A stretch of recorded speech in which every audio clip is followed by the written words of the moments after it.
Stuart. It's nice to see you again.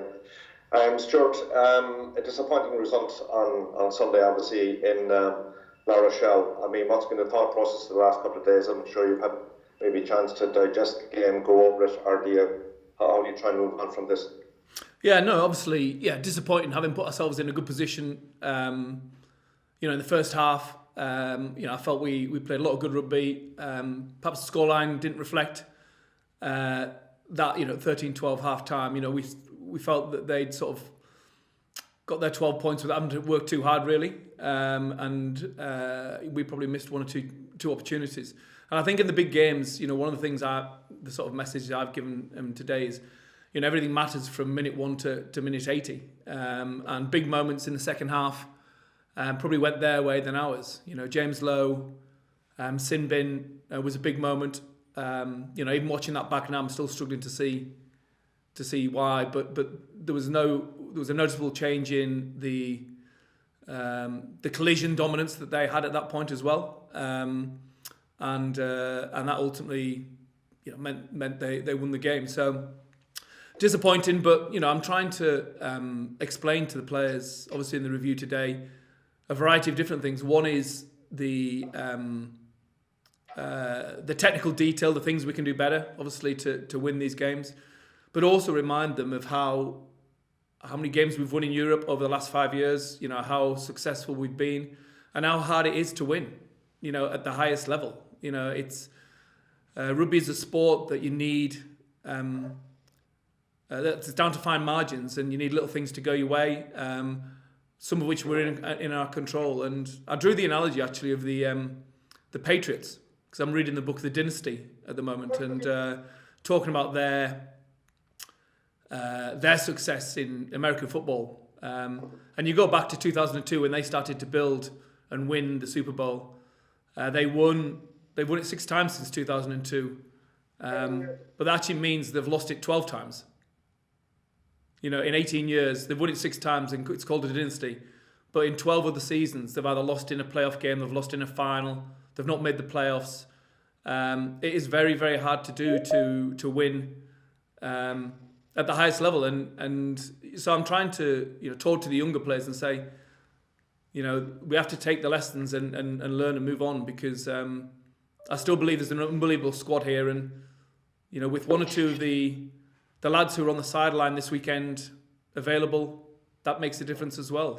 Johnny Sexton, Caelan Doris, Will Connors, Rhys Ruddock going off injured, Jameson Gibson Park, Dan Levy. There's some good players and that's why, yes, it hurts, but equally I'm fundamentally confident in the direction that Leinster are going. Do you believe that the addition next year in the league of the South African teams, and maybe even the style that they bring, will equip you better? And I'm not being critical here, but equip you better to play in a certain way against teams who bring a huge physicality, particularly in European rugby? Yeah, 100%. I couldn't agree with that more, really. I think it's exactly what we need. The trick for us at Leinster is to have those games when the internationals are available. One of the challenges we have here, as you know, is we play a season whereby we come back in. If you take this season that's to come, for example, the Lions will have some. I'm hopeful that some Leinster players will be involved in the Lions. There'll be an Ireland tour. The season will start in late September, October time. Before you know it, it'll be November internationals. And the Ireland players will go and play for Ireland, and a lot of the Leinster players will do that. Then there'll be Christmas, then there'll be the Six Nations, and then before you know it, you're into Europe again, into the knockout stages of Europe, hopefully, if you've got that far. So, but I do think for us as a group, we need that different challenge, that heavier team to play against, and to learn the lessons of, say, the Saracens or the La Rochelle in this instance. Thank you.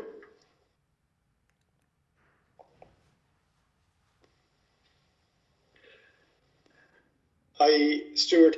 I'm just wondering about the rest of the season now. Dan McFarlane said that he would use, after their loss in their first game, that they'd use the rest of the season to check out the wider squad. Is that the Leinster intention I mean, do you go flat out to win it because it's the third competition, or do you just try to test your strength in depth of your squad?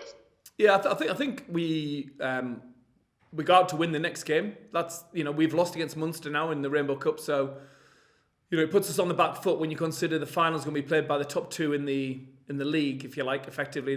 It's only 5 games with the Bulls games getting pulled. So we've got Connacht away, we've got Ulster at home, then we've got Glasgow and Dragons. The main chat today obviously has been to review the La Rochelle game, take the learning from that, have some honest conversations, but also turn the page to Connacht. And the last game we played against Connacht, they beat us at the RDS fair and square. So we want to put out a good team. We want to put out a good account of ourselves, irrespective of how the Rainbow Cup plays out, because we want to apply what we've learned against La Rochelle. So yeah, we'll be putting a good team out. And I know that the Lions squad is due to be announced soon. And Ben Youngs pulled out last week. He said just for family commitments he wasn't going to go. It's totally understandable in this kind of environment and this day and age that people, after a long season, might not want to spend another period away from their family because it's so tough. Is there anyone around Leinster that you're aware of that maybe has been talking whether they're not sure whether they would go if they were called up? No. I mean, to be honest, we're not privy to who's had the email inviting them in the first place. It's not sort of a question you want to go down the route of asking, really, because we'll all know in the fullness of time. But as far as I'm aware, I think if any player was to pull out like Ben Youngs, they probably would have made it public by now. We're hopeful. We've got a lot of good players who've played well for Ireland, who I think should be in contention personally. But we'll see the selection meetings tomorrow, I think, and then it gets announced on Thursday. So we'll all know then. But the one thing I would say about the Lions is that 36 players is one thing, and for any player that isn't successful in the first selection of 36, there's an awful lot of rugby to go before they actually get on the plane. And when they get on the plane, they've then got to play Japan, 4 highly motivated teams in the Stormers, the Bulls, the Sharks, etc. They've got South Africa, as well as 3 test matches. So I'll be absolutely amazed if the 36 that get picked are the only 36 that end up playing. So if I was close but not picked, I'd be hoping to stay fit and go on the Ireland tour if you're from Ireland and be ready. That's great. Thanks, Stuart. Yeah, Stuart, it's Don here on audio only. In buying in power, La Rochelle, they've kind of mimicked Toulon in a way. Toulon got 3 Heineken Cups out of it. So can the checkbook win in the end? It can definitely help. That's for sure. You look at the French teams now and the TV deal that's just been done over there, and you've got not just a talented group of homegrown players. A lot of these top 14 teams have really improved, I think, the quality of their academies, the quality of players coming through the age grade teams, the quality of coaching, the fitness of the teams.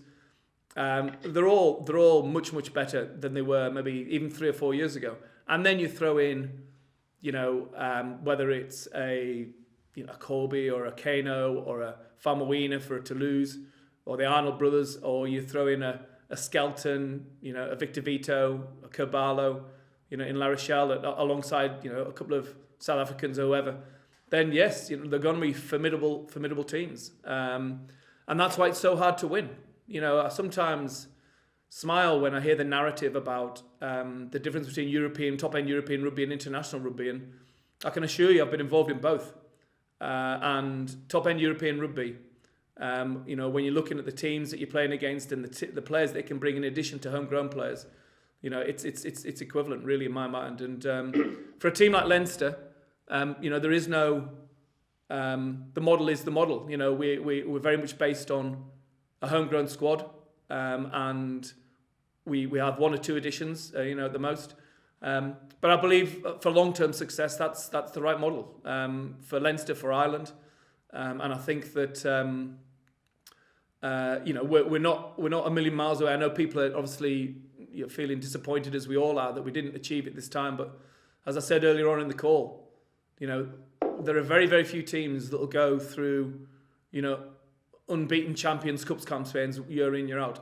It's just so hard to do, and you need a bit of luck along the way. I think we, through no fault of our own, we ended up playing Exeter away and La Rochelle away, and that probably counted a little bit. But on the day, I thought they deserved it on their sort of second half performance.